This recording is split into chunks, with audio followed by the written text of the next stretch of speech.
Education अल्लामा Iqbal open university से। हमारे आज के प्रोग्राम में हम बात करेंगे आपके course 8656 future challenges in education पर। ये प्रोग्राम मुश्तमिल है आपके यूनिट 2 पार्ट 4 पर, जिसमें बेसिकली हम एक्सप्लोर करेंगे innovative teaching methods enhanced bye technology को। एक लम्हे के लिए सोचिए और माजी में जाएं। आप मुख्तलिफ एजुकेशन लेवल से गुजर कर आए होंगे। मुख्तलिफ ग्रेड्स में मुख्तलिफ सब्जेक्ट्स या कंटेंट कोर्सेज आप पढ़कर आए हैं। हर कंटेंट कोर्स या हर सब्जेक्ट को पढ़ाने के लिए मुख्तलिफ टीचर्स और इंस्ट्रक्टर्स भी रहे, जिनमें से यकीनन हर इंस्ट्रक्टर या टीचर की टीचिंग मेथोडोलॉजी दूसरे से मुख्तलिफ रही। अब ज़रा सोचिए, आप इन तमाम टीचर्स की हर टाइप की टीचिंग मेथोडोलॉजी से मुतमईन नहीं होंगे। यकीनन ऐसा ही है। कुछ टीचर्स आपको उनकी टीचिंग मेथोडोलॉजी की तरफ से ज़्यादा अट्रैक्टिव और इंगेजिंग लगे। ऐसा क्यों था? क्या आपने कभी सोचा?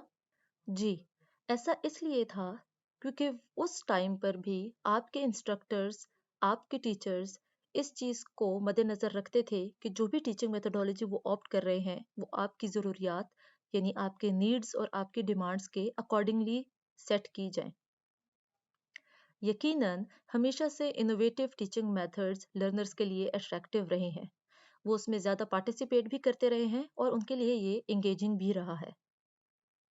आज के इस प्रोग्राम में हम मज़ीद एक्सप्लोर करेंगे कि कैसे डिफरेंट इनोवेटिव टीचिंग मेथड्स को एनहांस किया जा सकता है बाय यूजिंग टेक्नोलॉजी। आपको अपनी स्क्रीन पर डिफरेंट टीचिंग मेथड्स नज़र आ रहे होंगे, जिसमें टेक्नोलॉजी को किसी न किसी फॉर्म में इस्तेमाल करके उसकी क्वालिटी को इम्प्रूव किया गया है। मिसाल के तौर पर सबसे पहले फ्लिप्ड क्लासरूम एंगेजमेंट स्ट्रैटेजी आपको नज़र आ रही होगी लिखी हुई। फ्लिप्ड क्लासरूम दरअसल ब्लेंडेड लर्निंग की ही एक टाइप है, जिसमें क्लास वर्क और होमवर्क पैराडाइम को फ्लिप किया जाता है, शिफ्ट किया जाता है। यानी अब लर्नर को तमाम इंस्ट्रक्शनल मटेरियल पहले से प्रोवाइड कर दिया जाता है, जिसको वो घर से देख कर आता है, समझ कर आता है और अपने क्वेश्चन साथ लेकर आता है। फिर क्लासरूम के टाइम को यूटिलाइज किया जाता है उन थ्योरेटिकल कॉन्सेप्ट्स को अप्लाई करने के लिए। ये फ्लिप्ड क्लासरूम एंगेजमेंट स्ट्रेटजी कहलाता है। इसमें डेफिनेटली जो क्लास वर्क का टाइम है उसको ऑनलाइन लर्निंग के साथ मजीद कोऑपरेटिव और एंगेजिंग बनाया जा सकता है, जिसमें मल्टीपल टेक्नोलॉजीज को इस्तेमाल करके ऑनलाइन और फेस टू फेस इंस्ट्रक्शन को बखूबी ब्लेंड किया जा सकता है। इसके बाद बात आती है गेमिफिकेशन की। जी हाँ, आप अपने टीचिंग मेथड्स में गेमिफिकेशन टेक्निक्स को इनकॉर्पोरेट करके अपनी मेथडोलॉजी को ज़्यादा एंगेजिंग बना सकते हैं। डिफरेंट टाइप के टेक्नोलॉजिकल टूल्स अवेलेबल हैं, लाइक कहूट है, सोक्रेटिव है, क्विजलेट है, जो कि आपको हेल्प करता है कि गेमिफिकेशन टेक्निक्स को इनकॉर्पोरेट किया जाए लर्निंग को इम्प्रूव करने के लिए। अब गेमिफिकेशन टेक्निक्स है क्या? डेफिनेटली जो भी कॉन्सेप्ट आप लर्नर को सिखाना चाहते हैं उसको एक गेम फॉर्म में या गेम बेस्ड लर्निंग को सामने रखते हुए वो कॉन्सेप्ट स्टूडेंट्स तक डिलीवर किया जाता है। उनको किसी एक ऐसी गेम में इन्वॉल्व किया जाता है जिसके एंड पर उनको डिफरेंट बैजेस दिए जाते हैं, डिफरेंट पॉइंट्स दिए जाते हैं और ओवरऑल इसका एजेंडा बिल्कुल वैसे ही सेट किया जाता है कि लर्नर्स को लगे कि वो किसी गेम में इन्वॉल्व है। Then comes adaptive learning technologies. अब पहले ये समझने की ज़रूरत है कि अडेप्टिव लर्निंग टेक्नोलॉजीज हैं क्या। तो दरअसल टेक्नोलॉजी तो बहुत टाइम से यूटिलाइज की जा रही है, लेकिन अडेप्टिव लर्निंग टेक्नोलॉजी का मतलब ये है कि आप लर्नर की ज़रूरियात को सामने रखते हुए टेक्नोलॉजी को इस्तेमाल करें। जिस तरीके से, जिस क्वांटिटी में, जिस क्वालिटी में टेक्नोलॉजी की ज़रूरत है, उस फॉर्म में टेक्नोलॉजी को इस्तेमाल किया जाता है। तो जैसे आज के वक्त में एआई को यूज़ करके लर्निंग को इम्प्रूव किया जा सकता है। Then comes interactive multimedia content, यानी कि अब किसी एक मीडियम पर इक्तिफा नहीं किया जाता, बल्कि फोकस ये है कि क्योंकि आपकी क्लास में डाइवर्स लर्नर्स मौजूद हैं, उनके लर्निंग स्टाइल्स डिफरेंट हैं, उनके प्रेफरेंसेस डिफरेंट हैं, गर्ज वो मुख्तलिफ अंदाज से सीखते हैं, इसलिए आपको भी अपने कंटेंट को ज़्यादा इंगेजिंग बनाने के लिए किसी एक टाइप ऑफ मीडिया पर इक्तिफा करने के बजाय मल्टीपल मीडिया इस्तेमाल करने पड़ते हैं। मल्टीमीडिया इस्तेमाल करने के लिए टेक्नोलॉजी से बेहतर कोई टूल नहीं हो सकता।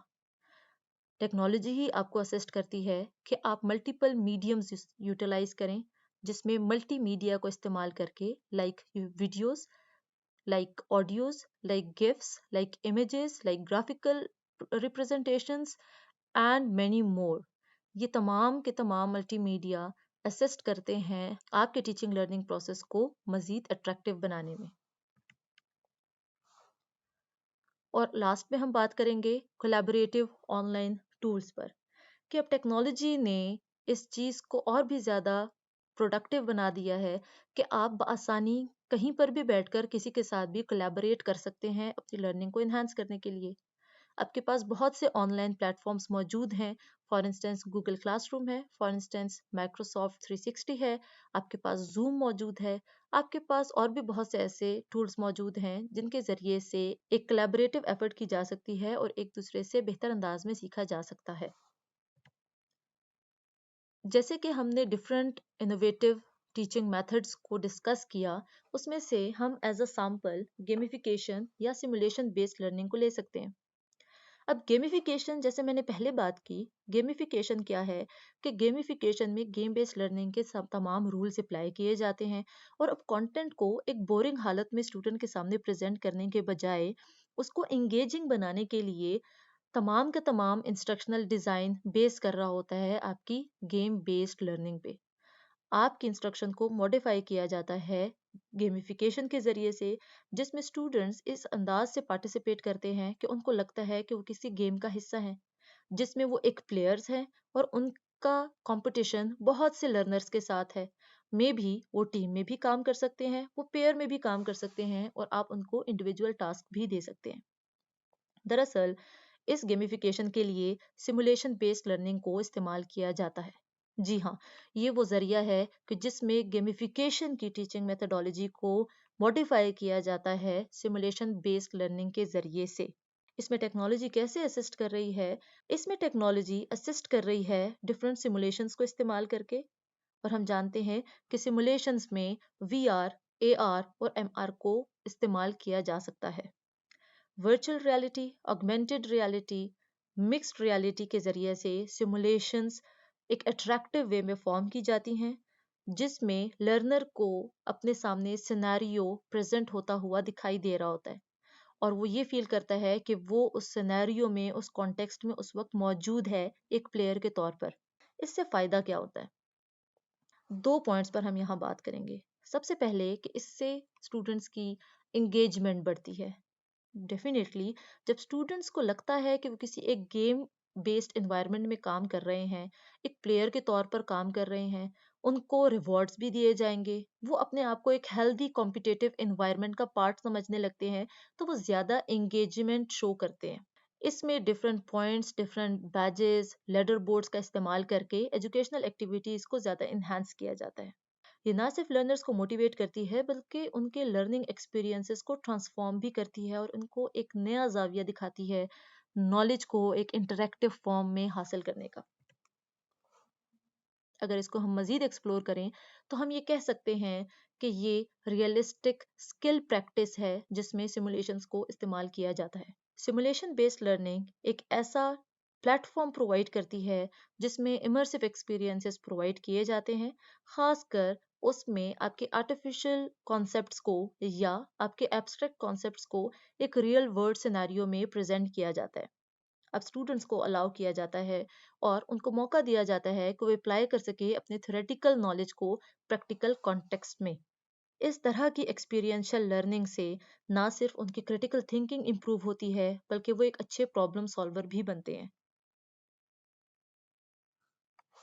डिफरेंट टीचिंग मेथडोलॉजीज पर बात करते हुए ये ज़रूरी है कि हम इस चीज़ को मेक श्योर करें कि इक्विटेबल एक्सेस टू टेक्नोलॉजी को यकीनी बनाया जाए। क्योंकि अगर हम अपने टीचिंग मेथडोलॉजी को इनोवेटिव बनाना चाहते हैं टेक्नोलॉजी के ज़रिए से, तो हमें इस चीज़ को बावर करवाना पड़ेगा कि तमाम लर्नर्स को इक्विटेबल एक्सेस दिया जा रहा है। अगर हम इस पर काम नहीं करेंगे तो डेफिनेटली हम एक और मार्जिनलाइज्ड ग्रुप को क्रिएट करने में अपना किरदार अदा कर रहे होंगे। ये इंतहाई ज़रूरी है कि डिजिटल इंक्लूजन पॉलिसीज़ जनरेट की जाएं, डिवाइस की जाएं इस मकसद के लिए। इसमें वो तमाम मार्जिनलाइज्ड बैकग्राउंड्स के स्टूडेंट्स जिनको नॉर्मली इस टाइप की फैसिलिटीज़ नहीं दी जाती या इस टाइप की अपॉर्चुनिटीज़ उनको प्रोवाइड नहीं होती, जरूरी है कि डिजिटल इंक्लूजन पॉलिसीज बनाई जाएं। ऐसा ज़रूरी क्यों है? ऐसा ज़रूरी इसलिए है कि हम ये मेक श्योर करें कि उन मार्जिनलाइज्ड बैकग्राउंड पार्टिसिपेंट्स की या लर्नर्स की भी कोई से है। हम उनको इक्वल अपॉर्चुनिटीज प्रोवाइड करने के काबिल हों, जिसमें उन तक टेक्नोलॉजी का इक्वल एक्सेस हो और वो इक्वली कनेक्ट हो सकें रेस्ट ऑफ द वर्ल्ड के साथ। इसके अलावा मल्टीपल अफोर्डेबिलिटी इनिशिएटिव्स की भी बात हम यहाँ पर करेंगे। मिसाल के तौर पर ऐसे इनिशिएटिव्स या ऐसे प्रोग्राम्स डिवाइस करने की ज़रूरत है जिसमें किसी हद तक सब्सिडाइज्ड इंटरनेट एक्सेस दिया जाए और फोकस ये किया जाए कि किस तरीके से कम खर्चे में लो कॉस्ट डिवाइसेस के साथ ज़्यादा आउटपुट जनरेट किया जा सकता है और कैसे लो कॉस्ट डिवाइसेस के ज़रिए से लो इनकम फैमिलीज को फैसिलिटेट किया जा सकता है। जितना ज़्यादा हम टेक्नोलॉजी को लर्नर्स के लिए अफोर्डेबल बनाएंगे, उतना ही हम इक्विटेबल एक्सेस टू टेक्नोलॉजी को मेक श्योर कर सकेंगे। यकीनन ट्रेनिंग और रिसोर्सेज पर बात करना भी ज़रूरी है डिजिटल स्किल्स को इम्प्रूव करने के लिए। ज़रूरत इस अमर की है कि डिफरेंट ट्रेनिंग इनिशिएटिव्स लिए जाएं जिसमें इंडिविजुअल्स को ये चीज़ सिखाई जाए कि वो कौन से डिजिटल स्किल्स हैं जो उनके लिए सीखना ज़रूरी हैं, ताकि वो अपनी नीड के अकॉर्डिंगली अफोर्डेबल रिसोर्सेज को इस्तेमाल कर सकें।